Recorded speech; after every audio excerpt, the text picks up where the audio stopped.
이달 중순 미국에서 열리는 에이펙 정상회담에서 아시아 태평양 지역 정상들이 모여서 현안을 논하게 됩니다. 이번 정상회담에서 다른 현안들도 물론 중요하겠지만 윤석열 대통령은 미국과 일본 정상 만나는 자리에서 이 대륙봉 7광구 문제 반드시 거론해야 합니다. 7광구 개발 조약을 이거 연장할지 중단할지를 한국과 일본 양국은 내후년 6월 22일 상대국에 통보하게 돼 있습니다. 일본은 독자 개발에 나서거나 한국을 배제하고 중국과 공동 개발할 가능성도 지금 있습니다. 이제 딱 1년 8개월 남았습니다. 뺏길 때 뺏기더라도 이거 싸워나 보고 뺏겨야 합니다. 중국의 태평양 진출을 막아야 한다는 미국의 이해도 지금 걸려 있는 만큼 이번 에이펙 회의에서 이 7광구 문제 국제사회에 알려야 합니다. 제가 경제쇼 진행하는 거 오늘이 다 아시다시피 마지막입니다. 마지막까지 이렇게 7광구 문제 들고 나오는 건 그만큼 이게 한국의 미래 세대에 중요하다고 생각하기 때문입니다. 대통령과 우리 정부는 이 7광구가 중요하지 않다 생각하기에 이렇게 침묵하고 무대응하는 것인지 그럼 차라리 포기하겠다고 국민들에게 밝히는 것이 맞습니다. 네, 경제와 정의를 다잡는 홍반장, 저는 KBS 기자 홍사훈입니다. 홍사훈의 경제쇼 출발하겠습니다. 유튜브 오늘도 함께 갑시다.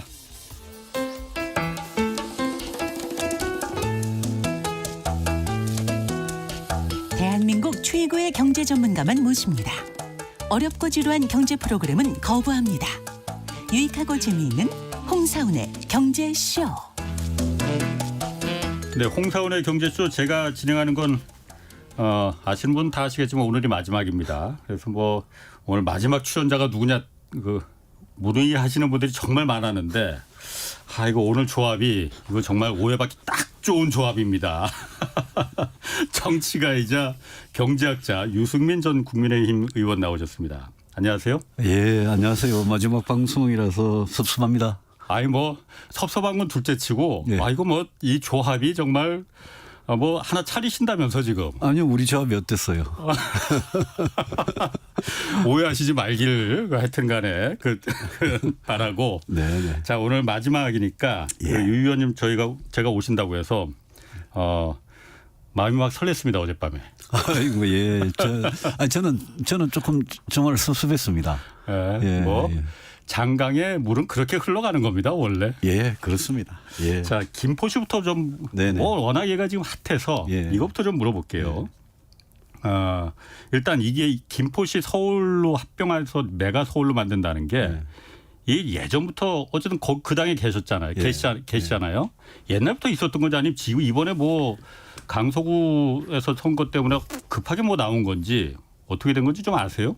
갑자기 튀어나온 거죠. 제가 24년째 이 당에 있었는데 갑자기 튀어나온 거고 서울 부근에 인구가 밀집된 이 소위 말하는 베드타운 같은 그런 도시들이 굉장히 많잖아요. 그렇죠. 그런 도시마다 서울로 편입 이야기는 그 도시 안에서는 간혹 있었습니다. 그렇죠. 그렇지만 여당이 이거를 지금 당론으로 추진하겠다 아니면 정부가 공식적으로 추진하겠다 이거는 그동안 없었죠. 그러니까 강서구 재보궐선거 패배 이후에 수도권이 굉장히 위기니까 총선 때 그러니까 갑자기 총선 전략으로 나왔다고 봐야죠. 그러면은 생각은 다 다르겠지만 강서구 김포시에 계신 분들 생각도 다르고 다른 부산에 계신 분들 광주에 계신 분들 생각도 다 있을 테니까 유 의원님 생각은 메가 서울로 키우자 하는 건데 이거 어떻게 바람직한 겁니까? 어떻습니까? 저는 정치하는 사람 누구보다도 그동안 인구 소멸, 인구 위기 강조해왔고요. 저출산 극복해야 된다고 이야기했고 인구 소멸 이전에 이미 일어나고 있는 현상이 지방 소멸입니다. 그렇죠. 노무현 대통령 때부터 지역 균형 발전을 국정 기조로 하나의 철학으로 확립해서 계속 해왔잖아요. 그런데 지금 윤석열 정부가 지방이 완전히 소멸되고 있는 이 위기에 대해서는 뭘 할 건지 그저께 종합대책이라고 발표를 했지만 지금 모든 게 포커스가 관심이 김포 서울 편입 여기에만 몰려 있지 않습니까? 정반대되는 얘기인데. 그렇죠. 그러니까 우리가 어느 도시든지 대도시 무슨 메트로폴리탄화, 메가시티화 이런 거는 늘 해오던 이야기긴 하지만 예. 뭔가 전국적인 그런 어떤 그림을 가지고 원칙과 기준을 가지고 뭘 해야지 갑자기 총선 전략으로 이렇게 툭 튀어나오는 거는 바람직하지 않고 아마 여기 청취자분들께서 김포하고 서울을 연결해놨을 때 지도를 한번 보십시오. 뭐 언론에도 많이 나오고 있으니까 그게 마치 이렇게 서울이 이렇게 거의 동그랗게 이렇게 있고 왼쪽으로 뭐 관 같은 게 하나 딱 갈려 있고 그리고 김포가 있습니다. 그러니까 무슨 아령 이렇게 좌우가 다른 아령 비슷한 그런 모양인데 굉장히 기형적인 모양이에요. 그래서 야 이거를 갑자기 왜 이렇게 들고 나왔냐? 이게 총선에 진짜 도움이 되느냐? 선거 전략으로도 또 나라 전체의 어떤 국가 정책 차원에서도 이게 바람직하냐? 여러 가지 논점이 있을 거라고 봅니다. 아니 그러면 제가 뭐 이거 경제수지만 그거 궁금해서 안 물어볼 수가 없네. 예. 그럼 이게 표에는 도움이 됩니까? 그 김포가 됐든 과천, 구리, 뭐 하남, 성남, 거기도 고양 지금 다 어디가 됐든 원하면 그 해주겠다는 지역에 거 가가지고 투표를 해보면 여론조사를 해보면 아마 원할 겁니다. 뭐 집값 오른다 여러 가지 이유로 원할 수 있어요. 근데 지금 묘한 게 어제 제가 어떤 여론조사를 보니까 전체 국민 또 경기도 전체 이렇게 하면 반대가 많아요. 서울 전체도 반대가 많고 그러니까 이게 굉장히 소지역 그 지역 안에서는 어떻게 판을 흔들 수 있는 이슈는 되죠. 지금 오늘 또 뭐 구리에서 구리시장이 하겠다고 나서고 하남에서도 나서고 지금 계속 나설 겁니다. 그렇죠. 예. 저는 개인적으로 사실 메가시티를 만든다는 거 그렇게 크게 반대하진 않습니다. 경쟁력을 갖기 위해서 크게 특히나 한국 같은 경우에 서울 말고 메가시티를 하려면은 진짜 아까 말씀하신 대로 지방 소멸 정말 매우 심각합니다. 이거 그대로 놔두면은 대한민국 어떻게 갈지 지방 그렇습니다. 가보면은 소멸 단계를 이미 들어섰거든요. 그럼요. 부산, 울산, 경남도 부울경에서 메가시티를 만든다고 했었잖아요. 그래서 수도권만한 경쟁력을 키우자. 그래야만이 지방이 산다라고 했잖아요. 거기 지금 오래 엎어져 버렸잖아. 그것도. 그게 어떤 의미인가 하면요. 제가 지방 출시라서 지금 지방에서 젊은 인구들이요. 전부 다 서울로 다 빨려 들어가 가지고 모든 게 서울에 다 있으니까 모든 게 일자리, 돈, 경제적 기회 이런 게 서울이 다 있으니까 집값이 이리 비싸도 다 서울로 빨려 들어가고 그러면 지방에는 이제 젊은 사람이 없는 거예요. 그렇죠? 그러면 지방의 메가시티라는 건 어떤 의미를 가지냐 하면 일종의 댐을 만드는 겁니다. 댐을 만들어서 대구 경북이든 광주 전남이든 그 지역에서 수도권으로 가지 않아도 살 수 있는 그런 지방을 일자리든 주택이든 뭐든요. 교육이든 병원이든 그런 지방을 만드는 게 그 메가시티라는 지방의 메가시티라는 목표거든요. 그런데 지방의 메가시티에 대한 정말 무슨 국가적인 전략을 책임 있는 분들이 발표는 안 하고 지금 서울, 김포 서울, 메가시티 서울 이거를 먼저 하면 이거는 이제까지 정말 20년 넘게 해왔던 지역 균형 발전 그것도 별 실효성이 없었잖아요. 그거하고 거꾸로 가는 거라서 수도권 집중, 인구 집중을 경제력 집중을 이렇게 해도 되냐 그런 점에서 저는 뭐 그런 해당 지역 분들은 관심이 있을지 몰라도 국가 전체 차원에서 보면 저는 굉장히 걱정을 많이 합니다. 안 그래도 엊그제 한국은행에서 뭐 메가 이거 공교롭게도 시기가 겹쳐버려갖고 맞아요. 저도 봤어요. 한국은행에서 정반대로 지방을 메가시티를 키워야 된다. 맞습니다. 지금 서울이 너무 비례해져서 전 세계 OECD 국가 중에서 이렇게 수도권과 지방 격차가 큰 나라가 없더라.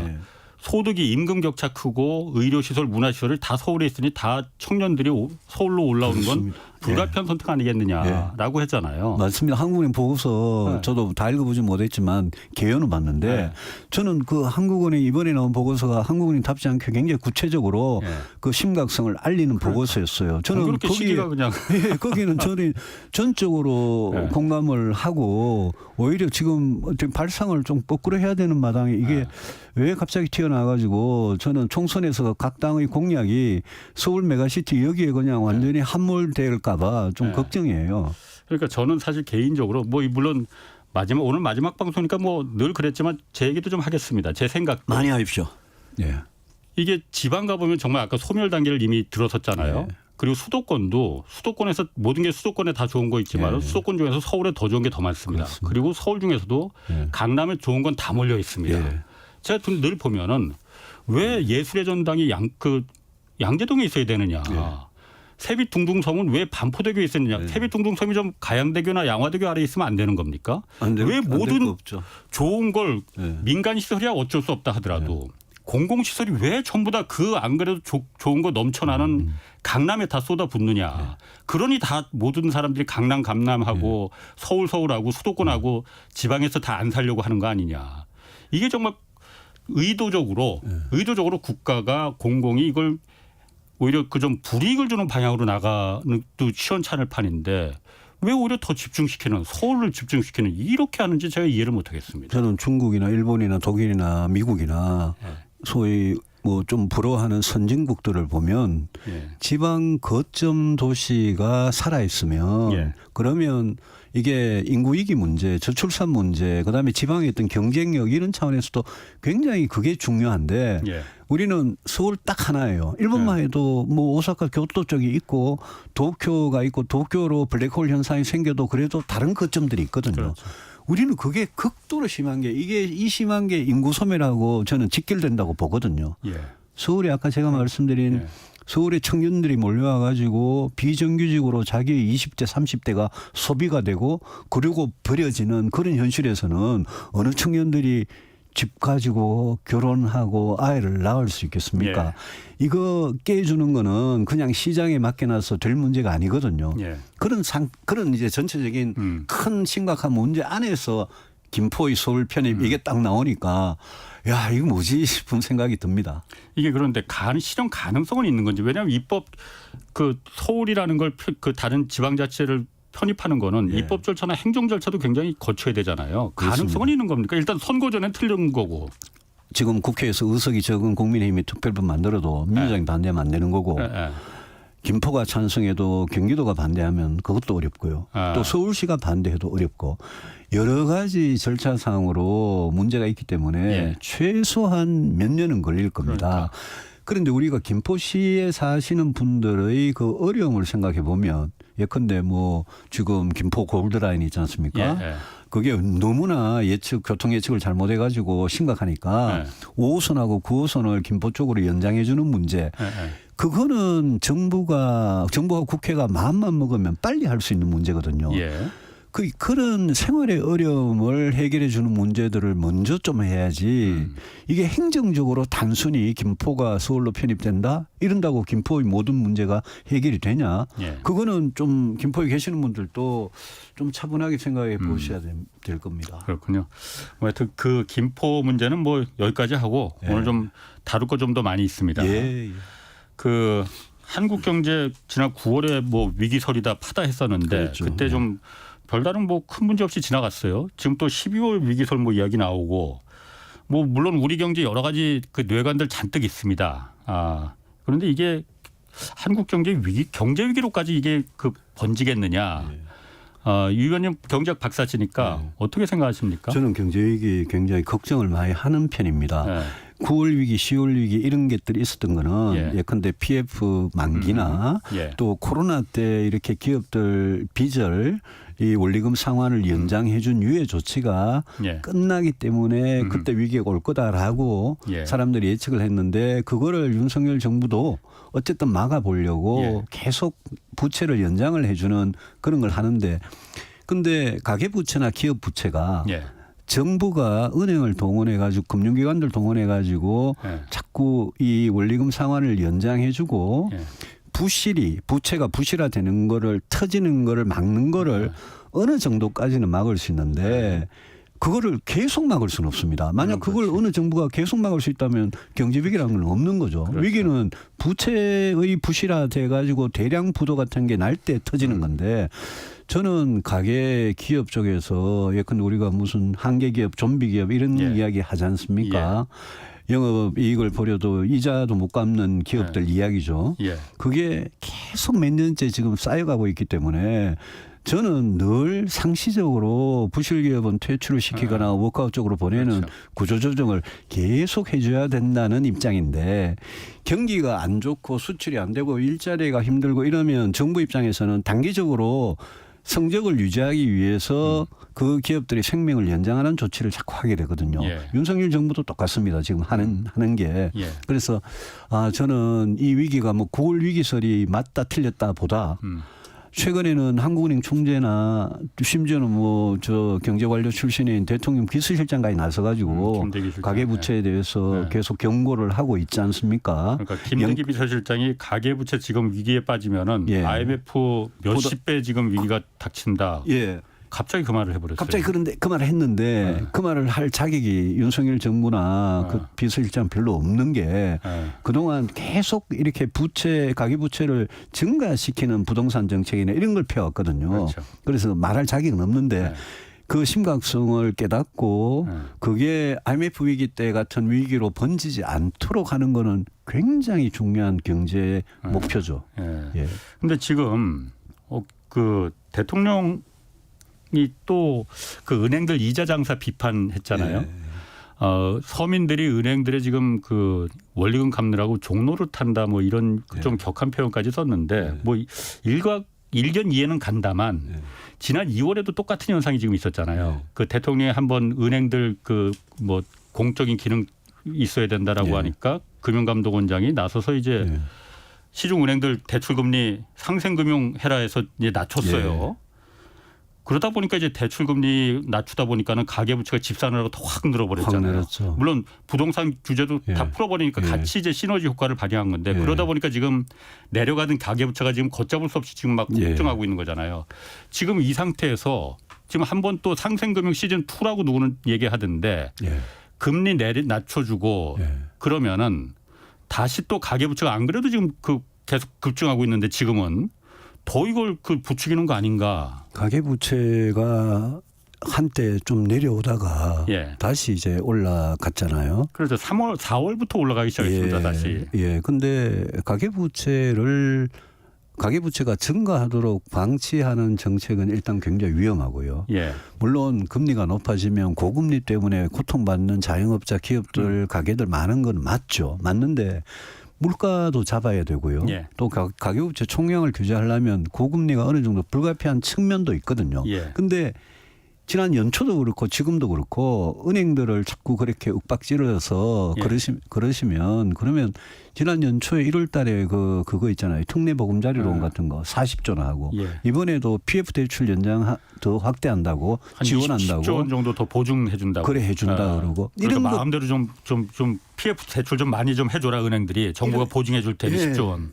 이런 것들이 어떻게 보면 부채의 심각한 문제를 자꾸 이렇게 키우고 뭘 폭탄을 좀 돌리는 이런 정책이거든요. 그래서 저는 기업이든 가게든 어려움에 처해가지고 파산을 들어가든 워크아웃을 들어가든 그런 기업들에서 예컨대 고용이 유지되도록 하고 새 주인을 빨리 찾도록 하고 그런 정책을 쓰는 거는 굉장히 중요한데 근데 전체를 은행을 금융을 욱박질러 가지고 자꾸 부채를 키우는 방향으로 가는 거는 뭐가 앞뒤가 되게 안 맞다 지금 그런 생각이 듭니다. 그러니까 은행은 어쨌든 허가 산업입니다. 그렇죠. 은행은 하고 싶다고 해서 아무나 하는 건 아니잖아요. 공적인 기능 분명히 있습니다. 그런데 은행이 지금 이자 장사를 하는 거 그러니까 은행에 큰 수익을 버는 건 맞잖아요. 그런데 그 부분을 그럼 정부가 그렇다고 해서 그냥 저 민간 기업들이 하는 거니까 어쨌든 은행도 수익을 볼 때는 보게 그냥 놔둬야 되는 거냐. 뭐 그건 또 아닌 것 같긴 하거든요. 그렇다고 해서 지금 이자를 갖다 그럼 야 니들 돈 너무 많이 버니까 지금 대출받은 사람들 이자 때문에 고생하는데 좀 낮춰. 이렇게 하는 거는 낮추면 다시 또 이제 가계부채가 증가하고. 그게 금리든 물가도 그런 현상이 있잖아요. 불러서 라면값 낮추고 뭐 낮추라.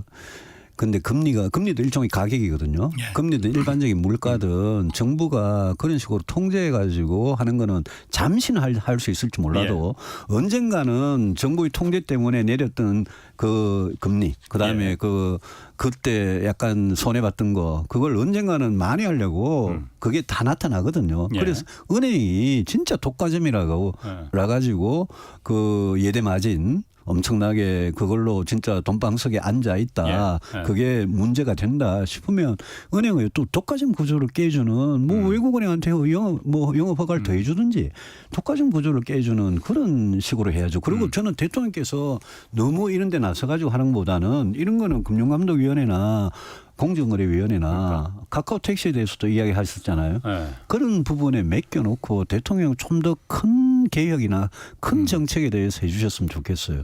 대통령이 한마디 하면 바로 은행들이 꼬리 내리고 바로 그러잖아요. 그런데 그게 얼마나 가겠어요. 그렇지. 그런데 제가 뭐 사실 제가 잘 모르지만 경제쇼는 이제 한 3년 가까이 하다 보니까는 짜잘한 지식들이 많이 쌓여갖고 이제 전문가가 되셨죠. 그러니까 은행들이 예대금리가 높아지고 대출금리 예금금리가 높아지는 건 예. 시장 상황에 따라서 자연적으로 이렇게 높아지면은 예. 이걸 갖다가 강제로 관이 예. 내려라 말라 이렇게 하는 게 아니고 이것 때문에 고통받는 자영업자나 진짜 자영업자나 실제로 고통받는 어려운 분들 있잖아요. 예. 이런 분들은 그런 분들은 은행 금리를 낮춰서 도와줄 게 아니고 예. 그런 분들을 위해서 재정을 갖다 투입하는 게 예. 맞는 거 아닌가. 그러라고 그게- 국가가 있는 거 아닌가. 그게 이제 서민금융으로 그런 예. 분들을 좁든지 아니면 재정이 예. 뭔가 이 타겟이 된 그런 분들한테 금리 차를 일부라도 보전해 준다든지 예. 이런 정책들이 있죠. 그래서 예. 그런 식으로 타겟팅해서 하는 정책이 맞지. 예. 그거를 은행을 그렇게 대출금리 낮추려면 모든 은행이 다 그렇게 낮추면 그러면 이제 뭐 어렵지 않은 기업들도 엄청난 득을 보는 이런 구조가 되겠죠. 아니 그러니까 일단 은행금 대출금리가 낮아지면 예. 누구든 또 이지머니의 시대가 오는구나. 저금리 그렇습니다. 시대가 오는구나. 그럼 그렇습니다. 이참에 예. 대출 받아서 예. 갭 투자하고 예. 갭 투기하고 집 사고 이런데 내가 예. 이번이 막판 마지막 기회일 수도 있겠네. 정부가 다시 금리를 올릴 수도 있으니 이번에 해야지. 분명히 그럴 거 아닙니까? 그 정부가 재정 쪽에는 긴축 재정한다고 굉장히 쪼으면서 예. 금융 쪽에 하는 걸 보면 예. 한국은행 총재도 참 답답하실 거예요. 자기는 기준금리 가지고 예. 수단이 기준금리밖에 없으니까 예. 그걸로 물가를 잡기 위해서 노력하고 그걸로 부동산 시장을 좀 안정시키기 위해서 노력하는데 예. 정부는 그냥 금융감독위원회 통해 가지고 아니면 대통령이 직접 이런 식으로 하니까 예. 이게 한국은행이 하는 금리 정책하고 통화 정책하고 예. 정부가 개입해 가지고 하는 거하고 약간 엇박자가 있어요. 그게 예. 계속돼 왔어요. 예. 그런 부분은 좀 뭐라 그럴까요? 한국은행한테 좀 맡겨놨으면 좋겠어요. 근데 한국은행 총재도 예. 이청용 총재도 본인은 그러니까 한국은행 총재가 된 이유가 가계부채 줄이는 게 자기는 그것 때문에 지금 한국은행 총재가 됐다라고 예. 언급을 했었거든요. 예. 근데 그러면은 통화 정책으로 분명히 가계부채가 물론 한국은행의 책무는 아니지만은 통화 정책을 통해서 가계부채가 왔다 갔다 할 수 있는 여력이 있는 거잖아요. 그렇습니다. 예. 기준금리 어쨌든 간에 예. 물론 그 다른 산업이 어려우니까 그럴 수도 있겠지만은 가계부채가 이렇게 뇌관으로 커질 때까지 예. 그냥 말로만 기준금리 올릴 수 있어. 지금 벌써 9달째 지금 맞습니다. 예. 동결하는 거잖아요. 그게 한국은행 딜레마가 예. 거기 있습니다. 이제 워낙 경기가 안 좋으니까 예. 금리를 더 올리지는 못하지만 가계부채나 이런 걸 관리하기 위해서는 내릴 수는 없는 또 예. 물가를 생각하면 내릴 수는 없는 이런 상황인데 어떻게 보면 한국은행이 가계부채 쪽에 좀 더 중점을 둔다면 금리를 약간 더 올릴 수도 있는 저는 그런 상황 같습니다. 예. 다만 한국은행도 보면 정부하고 뭔가 엇박자가 안 나려고 그러는 건지 굉장히 정부 눈치를 많이 보는 것 같아서 말로는 가계부채를 줄이는 게 자기가 한국은행 총재 된 목표다 이러면서 또 실제 금리 정책은 그렇게 못 따라가는 것 같아요. 그러니까 그 예. 한국은행과 행정부는 그 분명히 서로 독립돼서 각자의 영역을 분명히 자기가 할 일을 해야 되는 건데. 그래서 하는 총재가 독립되는 게 중요합니다. 예. 그러니까 예. 지금 독립돼 있지 않습니까? 그러면? 하는이 법적으로는 독립돼 있죠. 근데 하는 걸 보면 하는이 좀 더 소신 있게 과감하게 해도 될 것 같은데. 근데 지금 이미 타이밍도 놓친 것 같아요. 타이밍 좀 놓쳤어요. 예. 예. 그렇지만 지금도 앞으로도 금리 정책은 계속 중요하죠. 예. 왜 부채가 기업 부채, 가계 부채가 뭐 엄청나니까요. 예. 앞으로 저는 제가 아까 초반에 위기 가능성에 대해서 심각하게 걱정하고 있다는 거는 이 위기가 한꺼번에 터지면 그거는 우리 경제한테 너무나 안 좋으니까 어떻게 보면 풍선이 너무 막 바람이 많이 들어가지고 빵 터지지 않도록 중간에 계속 힘을 빼주면서 공기를 빼주면서 부실기업 구조조정을 해나가야 되는 게 중요한데 그런 노력이 안 보여서 걱정이라는 겁니다. 지금 그 얘기하셨으니까 하여튼 그 김대기 비서실장이 물론 이분도 그러니까 경제학을 그렇습니다. 전공하신 경제 관료 분이세요. 오랫동안 하신 분이죠. 이분이 그러니까 갑자기 하여튼 가계부채가 위험하긴 위험한 것 같아요. 가계부채 이거 위기가 오면은 97년도 IMF 외환위기 때 그때가 나라가 절단났으니까 그 위기에 몇십 배 위력으로 좀 올 거다. 그렇습니다. 이 얘기를 그냥 한 겁니까? 아니면은 뭐가 의미가 있어서 한 겁니까? 이거 가계부채든 기업부채든 부실화되면 그게 전부 다 금융기관의 부실이 되지 않습니까? 금융기관이 부실화가 되기 시작하면 그거는 이제 97년, 98년 겪었던 위기를 우리가 겪는 거거든요. 그런데 금융기관이 부실화되는 걸 막는 어떤 정부 정책이라는 거는 부실이 너무 커지기 전에 해야지 이게 어느 정도 한도를 넘어버리면 뚝이 무너지도록 돼버리면 정부도 그때 가면 감당을 못합니다.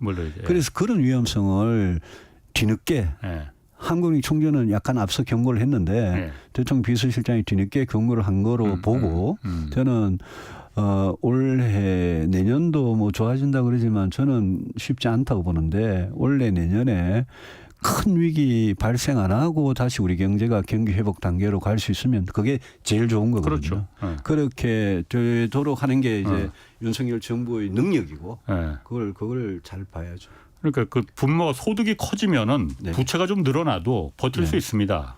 그렇습니다. 근데 지금 사실 3분기 우리나라 성장 지금은 조금 이제 반도체나 이렇게 조금 이제 좋아질 기미를 이제 보인다고 하는데 어쨌든 3분기 성장률만 보더라도 한국이 우리나라가 0.6% 1% 아래인데 좀 뭐 미국이나 중국의 절반 수준이거든요.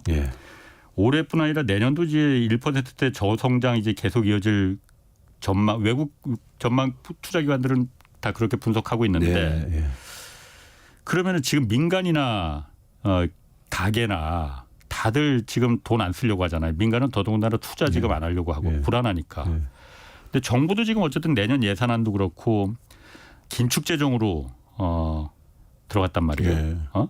없으니까는 세금도 안 들어오고 그러니까 아껴 써야 된다. 정부도 안 쓰겠다. 이게 맞는 거냐 그러면은 그럼 성장은 누가 시키는 건가? 분모를 어떻게 키우나 소득을. 부채가 가계부채나 기업부채가 심각한 이유는 위기의 원인이 되기도 하지만 가계는 부채가 많으면 소비를 못하는 거고 기업은 부채가 많으면 원리금 갚는다고 투자를 못하는 거 아닙니까? 그러면 소비와 투자가 안 되면 성장이 될 수가 없으니까 그럴 때 이제 정부 재정의 역할을 우리가 요청을 하는 거죠. 제가 윤석열 정부의 국가 재정 운영을 보면서 뭐 어려운 서민들 빈곤층 도와주고 이런 것 다 좋은데 지금 경제가 굉장히 어려운 상황에서는 건전 재정 기조라는 거 있지 않습니까? 그걸 한다 그러면서 지난해 감세를 해가지고 세금이 더 안 들어가지고 세수 결손 때문에 지금 난리인데 이걸 약간 길게 봐서 재정이 확대가 좀 필요할 때는 해라. 엊그제 대통령께서 재정 확대 너무 하면 그 재정 때문에 돈이 풀려가지고 그게 고물가로 오히려 서민들한테 더 괴로움을 준다. 그거는 재정이 엄청나게 풀렸을 때 이야기예요. 그래 아까 말씀드린 데 금융 쪽에서는 쓸데없이 부동산 가격 떨어지는 거 떠받친다고 금융 쪽에는 자꾸 풀어가면서 재정 쪽에는 너무 긴축재정하고 추경은 절대 없다. 저는 너무 그런 걸 너무 심하게 강조하다 보면 그 일종의 도구마 같이 돼가지고 오히려 재정이 역할을 해야 될 때 제 역할을 못하는 그런 문제가 발생할 수 있거든요. 재정에 대해서 저는 윤석열 정부가 좀 더 약간 더 유연하게 어떨 땐 내가 돈 더 써도 된다. 유연하게 그렇게 갔으면 좋겠다는 생각이 듭니다. 특히 올해 내년에. 아니 그러면은 우리 행정부는 왜 이렇게 긴축 재정을 고집하는 겁니까? 뭔가 꽂힌 것 같아요. 뭔가 문재인 정부를 비판하는 것 중에 하나가 국가 부채가 채무가 400조 원 이상 늘었다. 그게 역대 정부 몇 개 합쳐놓은 것보다 훨씬 더 많이 늘었다. 코로나 때 사실 추경을 여러 번 많이 했지 않습니까? 는 건 사실이죠. 그거를 자꾸 비판하다 보니까 이제 나는 이 윤석열 정부는 이 건전재정, 긴축재정 이거 꼭 해야 되겠다 이러고 IMF 같은 데서 또 우리 사정을 뭐 100% 잘 모르면서 자꾸 칭찬해주고 이러니까 긴축재정이 맞나 보다 그래 가는데 제가 말씀드린 대로 기업도 투자 안 하고 가게도 소비를 못하면 그러면 정부가 꼭 필요한 경제의 어떤 마중물을 이렇게 준다는 의미에서는 너무 긴축 재정 이럴 때 하는 거는 예. 옳지 않다. 그래서 추경이든 뭐가 됐든 야당이 뭐 한다고 그래서가 아니라 예. 경기의 어떤 변동, 급격한 침체 이런 데 대응하기 위해서는 조금 유연하게 생각해 볼 필요가 있다. 제가 그 유 의원님 뭐 어쨌든 그 경제학자 이전에 이제 정치가이시니까 그 부분도 좀 제가 좀 의견을 좀 묻고 싶습니다. 예. 추경하는 거 뭐 이렇게 국채 늘려 발행하는 거는 어쨌든 정부의 그 빚이 늘어나는 거니 그 부분에 대해서 이제 지금 정부가 좀 알레르기적인 반응을 보여서 굉장히 이거 안 하겠다 그냥 굉장히 거기 꽂혀 있죠. 예. 그러니까 차라리 안 쓰겠다. 예. 그렇다면은 방법은 그거 말고도 있잖아요. 그럼 어쨌든 아까도 잠깐 말씀하셨지만은 올해 감세해 준 거 특히 부유층들에 대부분 이제 감세를 많이 해줬잖아요. 그 부분 물론 정치인들 증세라는 거 입 밖에 꺼내는 거 표 떨어지니까는 잘 안 그 싫어하고 입 밖에 안 꺼내려고 합니다. 근데 저는 꺼낼 수 있는 거잖아요. 저는 기자니까. 예. 방법은 그럼 증세에서 어쨌든 정부가 쓸 돈이 있어야 하니 그럼 증세는 하지 않더라도 깎아준 세금이라도 다시 원복시키는 거라도 해야 되는 거 아닌가. 그거는 왜 생각을 안 합니까? 그러니까 작년에 2022년에 예산 통과시키면서 그때 감세해 준 게 예. 물론 지금 법인세, 부가세 이런 게 안 들어오는 게 감세 때문에만은 아니에요. 예. 경기가 워낙 안 좋으니까 뭐 세수가 줄어든 측면이 분명히 있죠. 예. 그게 1번 원인이지만 작년에 감세는 잘못됐죠. 타이밍상. 예. 왜냐하면 감세를 하면 뭐 반도체 같이 원래 영 안 좋았던 쪽은 뭐 감세 영향을 별로 안 받지만 예. 자동차나 조선이나 원래 좋았던 산업들은 감세 때문에 세금 안 낸 측면이 분명히 많거든요. 예. 그 세수가 이렇게 부족한데 왜 이럴 때 감세를 하냐. 근데 경기가 지금 안 좋기 때문에 지금 증세로 쉽게 꺼내기는 힘들 겁니다. 예. 다만 윤석열 정부에서 세수 결손 문제가 해결될 때까지는 더 이상 감세는 할 수가 없다 지금 상황이. 예. 증세 문제는 그거는 뭐 참 쉽지 않은 건데 정부가 야당을 설득해서 우리가 증세를 하지 않으면 정부가 꼭 써야 될 재정 예. 그다음에 복지 같은데 이런데 돈을 못 쓴다. 세수 결손은 계속된다. 그러니까 예컨대 그게 뭐 법인세가 됐든 뭐가 됐든 증세 합의를 좀 하자. 그렇게 설득해야 될 상황이 올 수도 있어요. 그런 상황이. 예. 근데 뭐 다른 거 질문할 게 많으니까 그거 갖고 계속하는 거는 막판에 또 너무 그렇게 막 이렇게 막 제가 또 저쪽 공격하고 그런 것도 뭐 좀 안 좋은 것 같고. 이제 와서 왜 그러세요? 그러게. 정부가 국민연금 개혁안 내놨잖아요. 예. 이 얘기도 좀 해야 됩니다. 예. 뭐 어쨌든 이거 맹탕이라고 해요. 뭐 중요한 뭐 누가 얼마를 더 내고 얼마를 받느냐 이게 중요할 텐데 이제 그게 가장 사람들 관심사인데 이 숫자는 하나도 없었어요. 일단 맹탕 맞습니까 이번에 개혁안이? 맹탕이죠. 저는 사실 작년 올해 지난해에는 윤석열 대통령께서 국민연금 개혁하겠다 그래서 제가 칭찬을 했고 올해 3월에는 좀 이상하게 흘러가서 제가 아주 질타를 함했고 이번에 종합운영계획을 내놓은 걸 보니까 보건복지부가 야, 이 사람들 해도 너무하다. 문재인 정부 때 2018년 11월에 사지선다형으로 국민연금 개혁안을 내놔가지고 제가 그때 야당인데 이렇게 비겁하고 무책임한 정권이 있냐라고 그래서 뭐 강하게 비판을 했는데 윤석열 정부는 처음에 재정계산위원회에서 18개 이러더니 이번에는 마지막 내놓을 때는 24개 시나리오를 내놔가지고 이거는 뭐 사지선다가 아니라 24지선다가 된 거예요. 그건 하지 말자는 이야기죠. 이거를 국회에다가 그냥 그 상태로 공을 넘겨버린 거예요, 지금. 이 국회라는 데가 여당, 야당이 공무원 연금이든 국민연금이든 이거 합의하기가 진짜 어렵거든요. 제가 해봐서 압니다. 그러면 정부가 책임 있는 정부라면 우리 정부가 생각하기에는 청년들을 위해서 지금 중장년들을 위해서 앞으로 국민연금은 이렇게 하는 게 최선의 방안이라고 생각합니다. 이러면서 이제 보험료를 지금 9%에서 얼마 거둘 건지 소득 대체율을 40%에서 어떻게 할 건지 수급 개시 연금 받는 연령을 65세에도 그럼 늦춘다면 얼마 늦출 건지 앞으로 이런 게 있어요. 국가 재정이 연금이 2055년에 고갈된다니까. 국가 재정을 그때까지 좀 계속 조금씩 투입해 나가서 이걸 예. 연장하자 이런 의견도 있어요. 그까지 포함해서 정부가 책임 있는 안을 내놔야지 그래야지 국회에서 여야가 대화가 시작될 수 있거든요. 예. 지금은 정부는 그렇지. 24개가 던져놓고 국회. 맹탕 던져놓고 국회에서는 내년 총선까지는 그 전부 다 입 다물고 아무것도 안 하는. 아무도 안 하지. 예. 이거는 정부가 이렇게 저는 무책임하게 연금 개혁을 하는 거는 있을 수 없다고 생각해서 제가 굉장히 분노합니다. 아니 그러니까 이게 태산명동 서일필이라는 성어 고사성어 있잖아요. 네. 그러니까 태산이 흔들릴 것처럼 막 호랑이 나올 것처럼 막 한번 보여줄게 각오해 했는데 정작 나온 거 보니까 생쥐 한 마리 나왔다고. 이러다 보니까는 사실 지금 주변에서 예. 국민연금 가뜩이나 불신이 큰데 예. 특히 젊은 세대들은 저거 못 받을 수 있습니다. 안 낼 수 있는 방법 없느냐 안 내게 해달라 하는데 그렇습니다. 국민연금에 대한 불신만 더 이번에 더 가중시킨 예. 거 아니냐. 저거 봐라. 정부도 지금 쫄아서 못하는 거 아니냐. 그렇습니다. 이거 큰일 난다. 예. 불신만 지금 더 가중시킨 거 예. 아니에요. 이런 게. 지금 그렇습니다. 지금 상태가 예. 국민연금 개혁을요. 2007년에 노무현 정부 말기에 예. 그때 딱 한 번 했습니다. 예. 그 이후에 지금 한 번도 못 하고 있거든요. 예. 그 이후에 연금 개혁은 2015년에 제가 여당 원내대표 할 때 공무원연금 개혁은 네. 2015년에 한 번 했고요. 네. 그게 전부입니다. 그러니까 역대 정부가 전부 다 눈치 보고 보수든 진보든 이걸 미뤄왔거든요. 예. 그 지금 20대 30대 젊은이들 만나서 이야기해 보면 연금에 대한 불신은 뭐 말할 것도 없고 예. 자기들은 돈만 실컷 내고 보험료든 연금보험료든 세금이든 돈만 실컷 내고 자기가 65세 됐을 때 이거 못 받는다. 이게 그러니까. 생각이 너무 강한 거예요. 예. 그거를 없애주려면 예.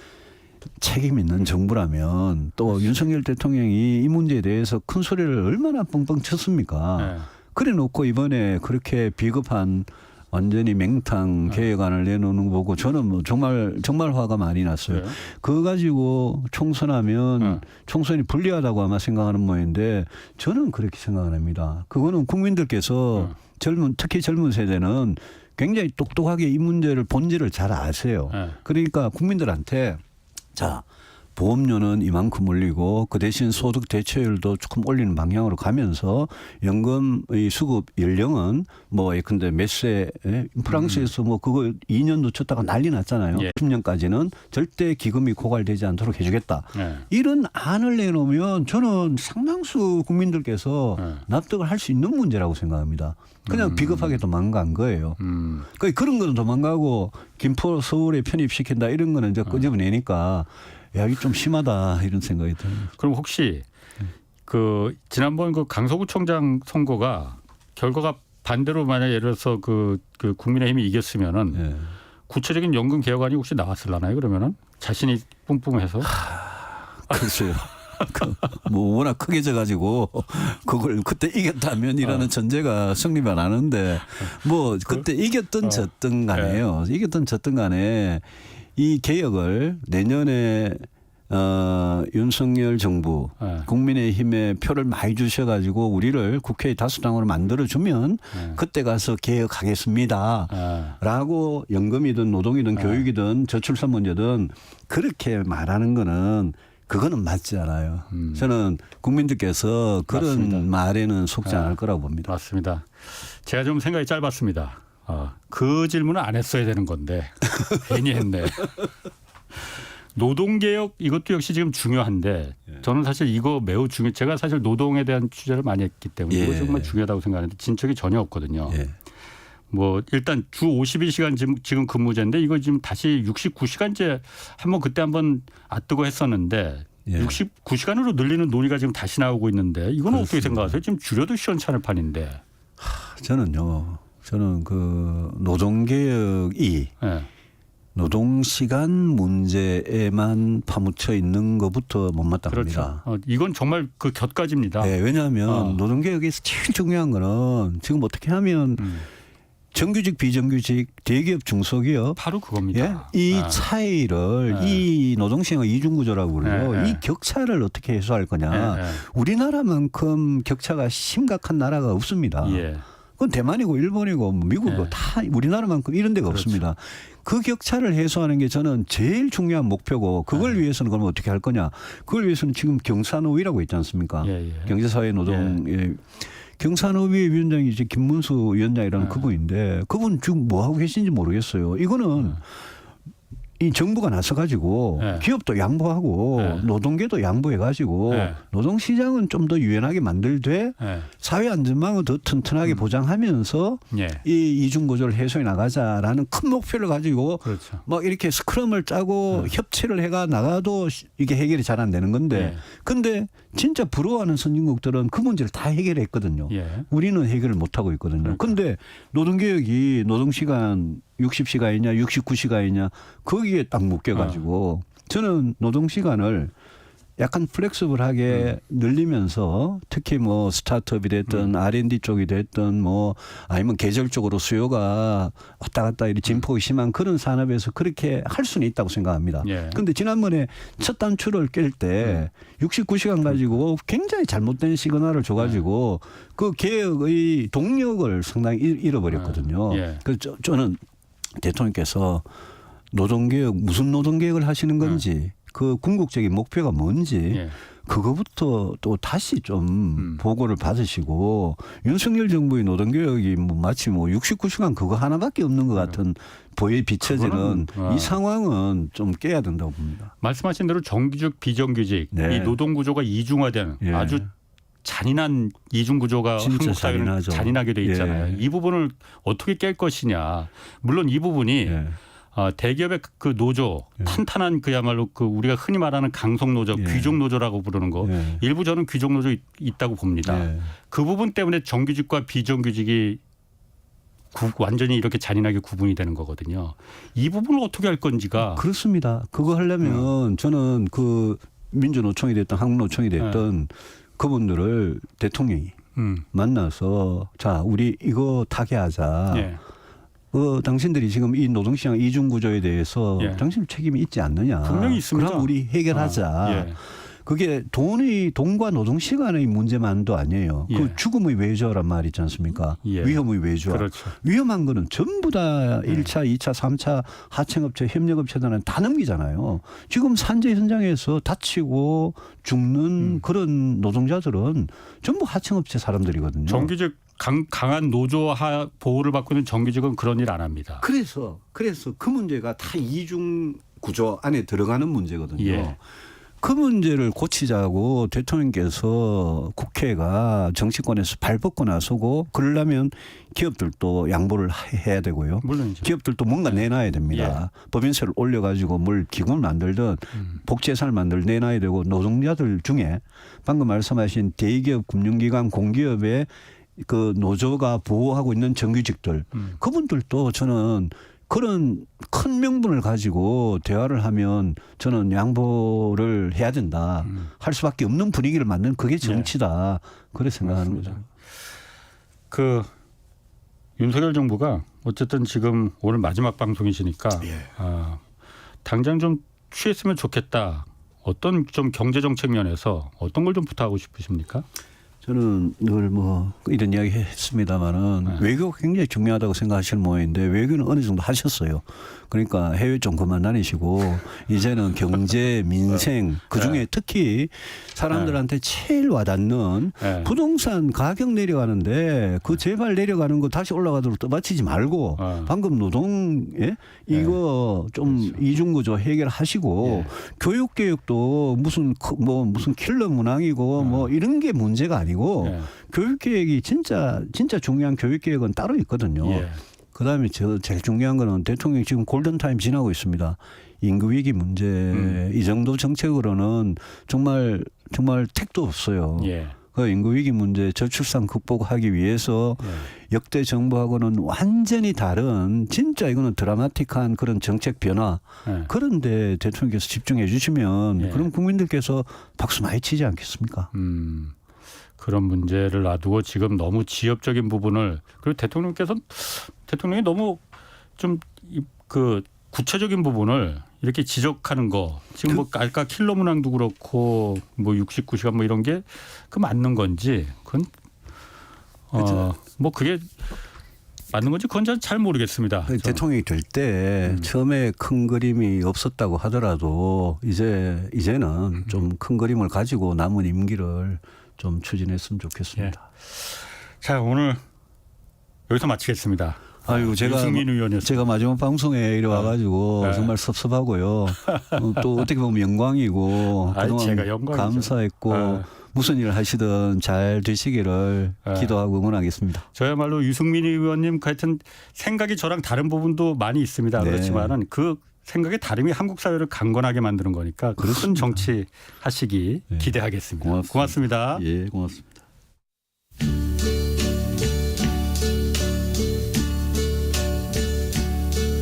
And now the end is near, and so I face the final curtain. My friend, I'll say 안녕하십니까. 오늘부터 새로 경제쇼 진행을 맡게 됐습니다. 경제와 정의를 다 잡는 홍반장. 저는 KBS 기자 홍사훈입니다. 우리 사회에 훨씬 더 많은 경제적 약자들의 입장에 서서 경제를 바라볼 생각입니다. 많은 기대와 응원 부탁드리면서요. 홍사훈의 경제쇼 출발합니다. KBS 기자 홍사훈입니다. 홍사훈의 경제쇼 인기가 심상치 않습니다. 뭔 경제 프로가 예능보다 더 재밌냐? 뭐 귀에 쏙쏙 들어온다. 제 의견이 아니고 여러분들이 해주신 평가입니다. 한번 들으면 빠져나올 수 없는 치명적 매력. 오후 4시 5분 홍사훈의 경제쇼. 제가 진행을 아주 잘합니다. 차라리 금리가 높으면은 기업들도 혁신을 할 수 있는 생산성을 높일 수 있는 정말 그 투자를 진짜 실물 투자에 집중할 테고 그 기업에 고용된 종업원들도 직원들도 월급 받아서 은행의 높은 금리로 예금해서 그거로 자산을 불리고 부동산이나 주식으로 불리지 않고 그게 오히려 더 바람직한 거 아니냐. 그럼 굉장히 왜 고금리가 꼭 그렇게 그 선이고 저금리가 악이어라고 아니에요. 되느냐. 그거는 지금 표현이 정말 잘못된 거예요. 예. 그 얘기를 지금 제가 하는 겁니다. 그러니까 그게 맞냐 이거지. 아니 한참 말하는데 맞냐? 뭐 어떻게 지금 논리를 설명해 줬는데. 예. 그거라는 제가 거지. 참 반박할 게 많지만은 여기서 그냥 졌다 하고 윽박 지르니까 제가 무서워서 질문을 못 하겠네. 질문하세요. 언론에 재갈을 물리는 것도 아니, 아니고. 아니. 공정한 경쟁, 투명한 평가로 개천에서도 용이 날 수 있다는 믿음을 줄 수 있어야 우리 세대의 이 잔인한 임금의 격차를 다음 세대까지 물려줄 수는 없지 않겠습니까? 모두에게 정의로운 그런 땅을 물려줘야 하지 않겠습니까? KBS 뉴스 홍사훈입니다. and I stood tall and did it my way. I've loved. 네, 2021년 2월 8일 홍사훈의 경제쇼 첫 방송 시작했습니다. 단언컨대 지난 2년 8개월 제게 그야말로 화양연화의 그런 시기였습니다. 경제에 대해서 뭐 아는 게 별로 없었던 제가 이 경제쇼 한번 진행해 보겠다 이렇게 덤빈 그때 제 자신의 그 용기에 스스로 지금 감사하고 있습니다. 지금의 언론에도 무엇보다도 가장 필요한 건 이런 용기가 아닐까 생각됩니다. 1980년대 그 무지막지했던 군사 독재를 한국 사회와 한국 경제가 견디고 이겨낼 수 있었던 것도 따지고 보면 뭐 몇몇 언론들의 그 말할 수 있는 용기가 있었기 때문이라고 저는 믿고 있습니다. 의혹이 있으면 취재하고 확인이 되면 보도하라. 저는 그렇게 배웠습니다.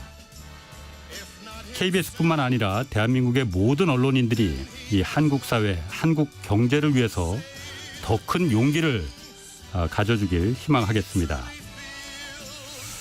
경제와 정의를 뭐 한번 다 잡아보려고 했는데 결과적으로 지금 와서 보면은 뭐 잡지 못하고 이제 저는 내려갑니다. 제가 아끼고 좋아하는 서영민 기자가 서영민 KBS 기자가 이 자리에 앉을 예정입니다. 이 친구가 좀 오래 할 수 있도록 여러분들이 좀 힘을 보태주시기 바랍니다. 그동안 진심으로 고마웠습니다. 지금까지 경제와 정의를 다 잡아보려고 했던 홍반장 KBS 기자 홍사훈이었습니다. 이라고 하죠. 거부할 수가 없죠. 내 생에 이처럼 아름다운 날 또다시 올 수 있을까요? 인연픈 삶의